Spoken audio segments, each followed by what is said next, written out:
Keyingi uchrashuvimiz ana To'lqinjonning oldiga keldik. To'lqinjondan biz biznes hamkorimiz desak bo'ladi. Zakazlar bo'yicha bu kishi har xil zakazlar olib o'zining komandasi bor bajarishadi. Ba'zida bizga ham proyektlar berib turishadi. Bizda ham guruhlarimiz bilan guruhimiz bor. Birga ishlaymiz, proyektlarni topshiramiz. Lekin bugungi uchrashuvimizda maqsadimiz boshqacharoq. Sababi bizni praktikantlarimizga bilasizlar real proyekt beramiz, haqiqiy proyekt beramiz.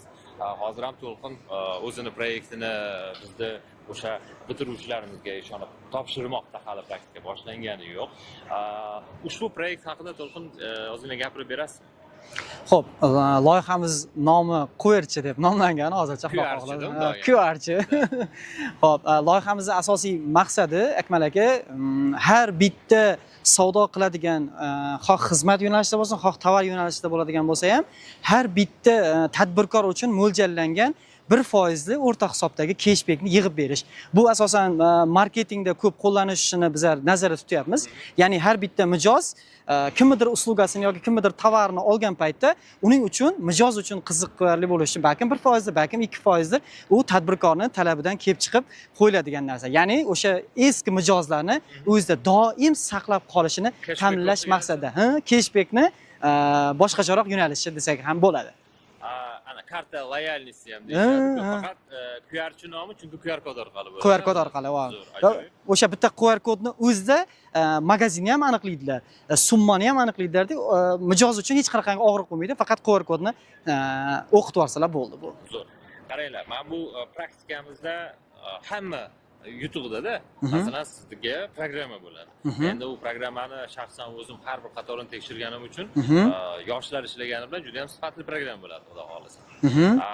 Bolalarga nima? Bolalarda har doim masalan Astrakodda olib qaraydigan bo'lsak, ko'p proyektlar beriladi o'zi aslida. O'sha bilim olishlari uchun. Lekin haqiqiysiga yetmaydi. Chunki o'zingiz ham turasiz, siz bilan ham uchrashuvlar bo'ladi. Programmani tekshirasiz, biron bir g'oyalaringizni aytasiz. Ular ham project managerlar bilan ishlaydi. Ya'ni oylik olmaydi, bo'ldi-da. Qolgani hammasi haqiqiy. Project manager ham haqiqiy, siz klient ham haqiqiy, proyekt ham haqiqiy. Hamma yutuqda bunday olganda. Lekin yana bitta nima savolim bor shu o'rinda. Masalan, shulardan endi gruppa katta bo'ladi o'zi. Programmistlar yoshlar bo'lganligi uchun bir 10 ta, 12 kishini qo'yamiz hali nasib bo'lsa bu proyektga. Lekin odatda tajribadan kelib chiqib aytaman, bitta 2 kishi shunaqangi zo'r ishlashadi, o'sha proyektni yorib yuborishadi, dimdogan hamma tomoni bilan. Sizdan ham yaxshiroq tushunib qoladigan bo'ladi. Shunday bo'ladi odatda. Shunaqa. Eski proyektlarimizda shunaqa bo'lardi har holda. Shunga o'xshagan bolalar chiqsa ishga olgan bo'larmidingiz? Men proyektni qilib berdim, o'shani davom ettirish maqsadida. Albatta. U ikkilanishsiz olardim Akmal aka. Buni bitta yagona sabablardan bittasi, asosan birinchi o'zi loyiha buyurtmachi tomonidan koderga berilishining asosiy sababi birinchi ishonch o'zi aslini olib qaraganda. Endi meni fikrimcha, lekin bilimi men uchun keyingi darajada. Chunki u agar ishonchi birinchi muhim men uchun. Sababi u aldamaslik kerak, joyida qilib berish kerak, aytgan vaqtda qilib berish kerak va hokazoda. Bu hammasi ishonch bilan bog'liq bo'lgan narsa. Bilimi endi undan keyingi men uchun hozircha fikrim. Endi siz aytgan savolingizdan kelib chiqib, loyihamizni albatta biz unga berardik.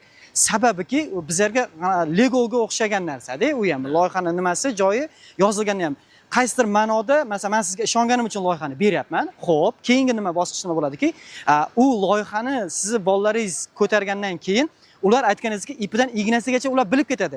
Men o'zim ham boshqa loyihalarimda noldan yozishadi, chunki ular. Men o'zim boshqa loyihalarimda ham bu tajribadan o'tgan.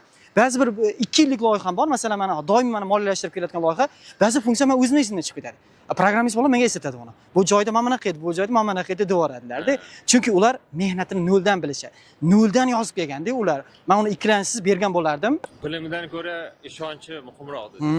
Nimaga bunaqa qarorga kelgansiz? Ya'ni zo'r savol. Ikkita narsa bor. Har bitta dasturchida, umuman har bir professional ishchida o'zi ikkita hard skills deymiz, bilimlari, soft skills deymiz, bu odamgarchiligi, xarakteri va hokazo. Siz o'sha soft skillsni ustiroq qo'yapsiz. Bu biron bir voqea bo'lganmi, nima uchun unaqa? Ha, bunda men uchun bundan bir taxminan 2 yildan oshiqroq bo'ldi, 3 yil bo'lmadi. Bitta sinov bo'ldi. Rosas qilganman bu borada. Ya'ni hozir kulib aytib beryapman. Hozir kulib aytyapman. Nimaga kulyapman bilasizmi? Chunki bu men uchun hozirgi katta loyihalarimdagi tajribani bergan ekan menga. O'sha paytda men uchun qimmatga tushgan bu. Lekin hozir o'ylab qarasam, u narsani men yaxshi narxda o'sha xatoni o'rganib olgan ekanman deb turibman. Xo'p, qisqa qilib aytgan paytda nima bo'lganki, bitta dasturchi bo'lgan. o'sha dasturchini bizlarga backupni bermaymiz deb tahdid qilishgan. Ya'ni ular endi dasturchi u nolni kodni yozgandan keyin unda kirish ma'lumotlari, chiqish ma'lumotlari, hamma informatsiyalar ularda bo'ladi. Lekin ular bizlar ma'lum bir muddatdan keyin bizlar bilan ular kelishmovchilik bo'lgandan keyin loyihani ishda bitta knopkada o'chirishgan. Deaktiv qilishgan, o'chirishmagan, deaktiv qilishgan. Kodi, ma'lumotlari ombori hech narsa berishmagan. Hech narsa berishmagan. Keyin men buyurtmachini oldida endi buyurtmachi meni biladi-ku, to'g'rimi? U dasturchini bilmaydi-ku, meni biladi. O'shaning uchun men shu joydan rosa qiynalganman. Yo'q, shoshmangda. Kelishmovchilik bo'ldi deysiz. Masalan, zakazchi sizga beryapti proyekt. Siz bolalarni qilyapti. Proyekt tayyor bo'lgan, to'g'rimi? Tayyor bo'lgan, ishlab turibdi proyekt. Nimaga bolalarni oyligini bermaganmisiz? Nimaga ular? Bu ham zo'r savol bo'ldi. Hatto mendan ham bo'lgan bo'lishi mumkin-ku degan kuzatuvchilardan savol bo'lishi mumkin. Yo'q. Shunaqa bo'lgan narsa bo'lishi mumkin. Lekin, xo'p, bu joyda nima bo'ladiki, asosan ko'pchiligida emas, dasturchi noldan yozadigan programmist bolalarda mijozning kirim-chiqimlari haqidagi ma'lumotlar unda bo'ladi. Keyin ular o'zini qiymatini oshirgisi keladi. Deylik, oyiga masalan $1000 bitta dasturchi oylik olib turibdi. CRMda masalan pul ko'payapti. Oydan oyga, yildan yilga pul ko'payapti. Keyin u sun'iy hech qanaqa sababsiz oylikni oshirgisi keladi. Lekin boshqa bozor buni rad qiladi. Yurib turgan narxini olib turgandan keyin maqsad demak, dasturchi bolalarni o'zini sun'iy narxini oshirgisi keladi.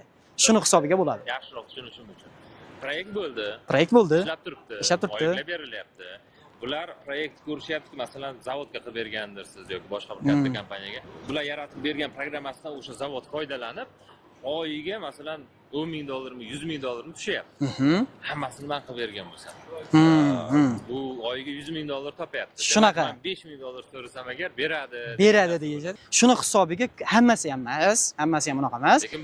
Lekin bo'lgan shunaqa holat. O'shaning uchun hozirgi holatda men birinchi bilimini o'zimning nimamdan kelib chiqib, hozirgi holatda bilimi zo'r bo'lsa ham, yo'q, u men uchun nima emas, oldin ishonchi kerak menga. Ishonsam unga, keyin undan keyin loyihani bersak deb men o'zim shunaqa deb o'ylayman. Shuning uchun siz tanlaganman, to'g'risi. Yana nima maslahat bera olasiz? Endi chunki bolalar mana qarangda, o'qishni bitirdi, kimdir ishga kiradi. Kimdir mana startap garaj bilan ham gaplashdik, nima qilishadi? Investitsiya olishadi o'zini loyihalarini qilib. Kimdir esa siz aytganingizdek zakazlar olib ishlashi mumkin. U ko'pchilik shunday qilishadi aslida, bitiruvchilarimiz. Masalan, bitta bolaga zakaz bermoqchi edik, noyabrgacha bandman deyapti-da, o'zi bitiruvchi oldingi yilmi bitirganda masalan. Bu ajoyib holat. Endi shu zakaz olish uchun qanaqa layfhaklar bor? Yana nimalar maslahat bera olasiz? Shu perigovordami yoki qayerdan qidirish kerakmi? Nimani ma'qul deb bilsangiz agar, shu maslahatlaringizni bering. Demak, savolingiz topshiriqlarni qayerdan qanday qilib tezda olsa bo'ladi? Olsa bo'ladi yoki bo'lmasa perigovor paytida balkim nimadirlar deyish kerakdir. Yoki bo'lmasam o'ziniki ishlash jarayonida nimadir qilish kerakdir. O'sha umuman zakaz olishdan tortib bitirguncha nima maslahatlaringiz bo'lsa agar, menimcha hammaga bir foydali bo'ladi. Zo'r savol bo'ldi. 5 yildan beri tajriba bu sohadasiz? 5 yil bo'ladi, xudo xolasa yaqinda. Bu soha. 5 yillik tajriba bilan bo'lish.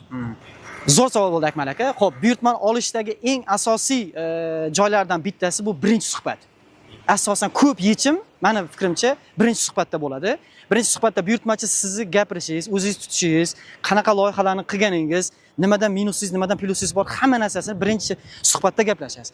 Nima bo'lsa ham o'sha birinchi suhbatda olish kerak. Keyin ikkiga qolsa qiyin masala.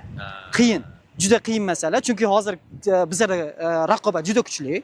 Masalan, menga bo'lmasa boshqaga berish mumkin, boshqa bo'lsa undan boshqaga berish mumkin. O'shaning uchun o'sha birinchi suhbatda. Bitta suhbatni o'zida hamma narsani nuqtalar. Imkon qadar o'shandan o'zida hal qilib olish kerak. Yana ikkinchi narsa borki, buyurtmachi berayotgan odam, ya'ni bizning auditoriyamiz bu puli yo'q auditoriya emas, qo'pol qilib aytganda. Bu puldor insonlarning auditoriyasi bu. O'shaning uchun ular baribir shuncha pulni aylantirib ko'pni ko'rgan bo'lishadi. O'sha holatda ikkinchi zo'r tavsiyamiz aslingiz kabi ko'rinish kerak. Aslingiz kabi. E'tiboringiz uchun rahmat. Hamkor bo'lishayotganimizdan xursandman men ham. Menimcha hammaga foydali gaplar bo'ldi. Kuyarchi loyihamizni ajoyib qilib bolalarimiz zo'r qilib, siz o'zingizga shunchalik yoqsinki, ikkitasi emas, 10tasini ishga olaman. Xudo xolasa, kamida 10tasi bo'lsa, xudo xolasa. Omad, rahmat.